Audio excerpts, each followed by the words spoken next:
Alright everybody, Ryan G37 back here at you.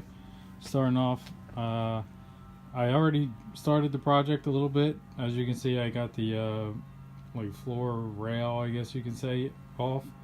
Then I got the fuse panel cover off. This piece was just held on with clips, like they just snap in, so this whole thing just pulls right off. This piece, a little bit different.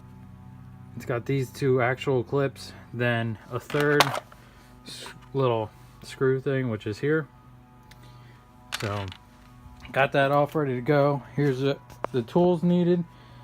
Well, not the screw gun, that's from the last video, but the heat gun for the heat shrink. I got the wire, the switch, wire cutters, wire strippers, flat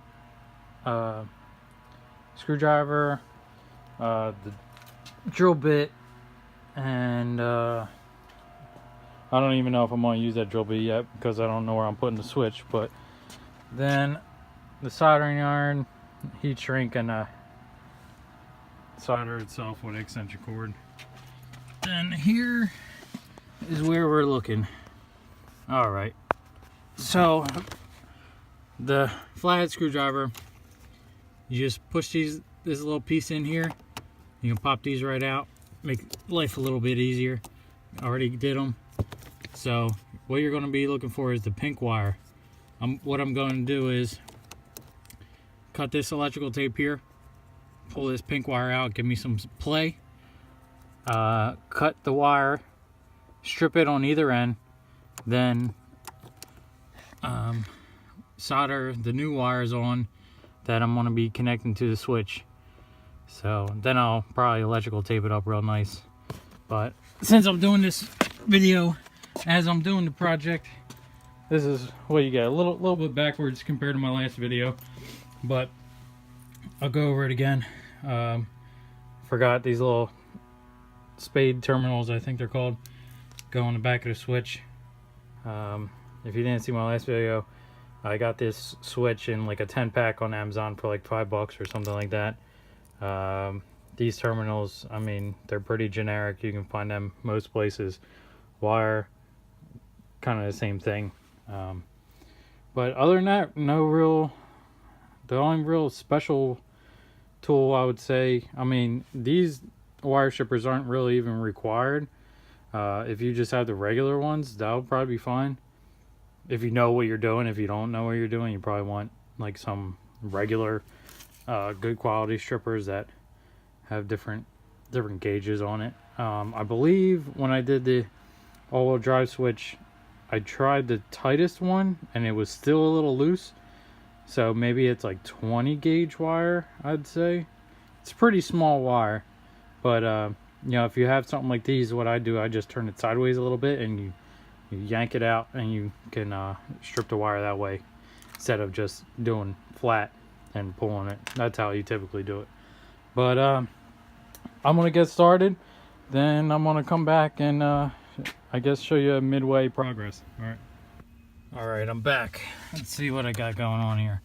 So cut the pink wire, tinned it with some solder, then I drilled that hole right here. I mean, it's not an ideal spot, but I really didn't want to put the switch on that panel right there.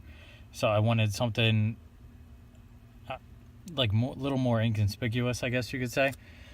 But the problem I'm having is it's a tight area. Like it's not very wide.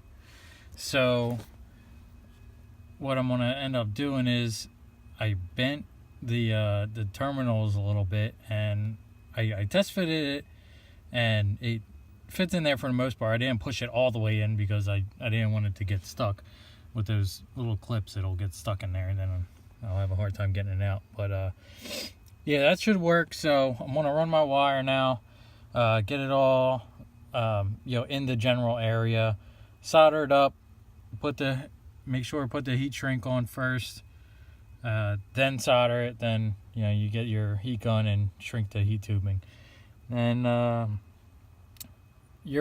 that's pretty much, I mean, there's not a whole lot to this.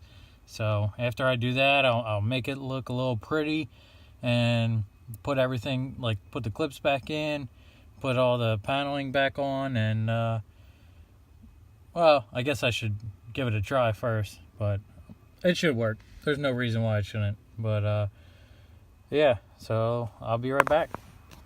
Alright guys, I'm back. As you can see, I'm plugged in. Right there you can see the shrink tubing. I just kind of loop the one back up on itself.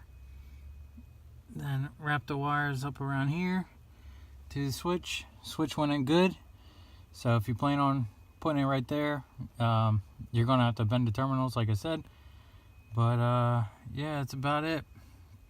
And now I'm just going to put the two pieces back on, the trim, and give it a test run.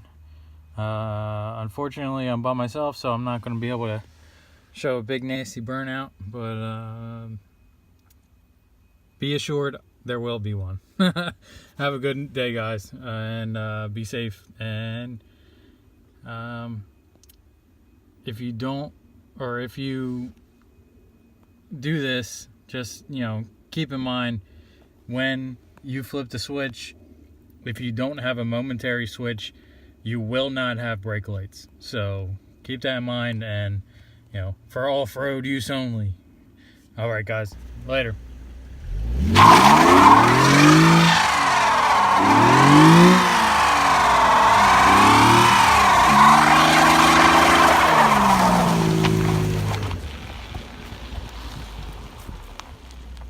There you go guys, later.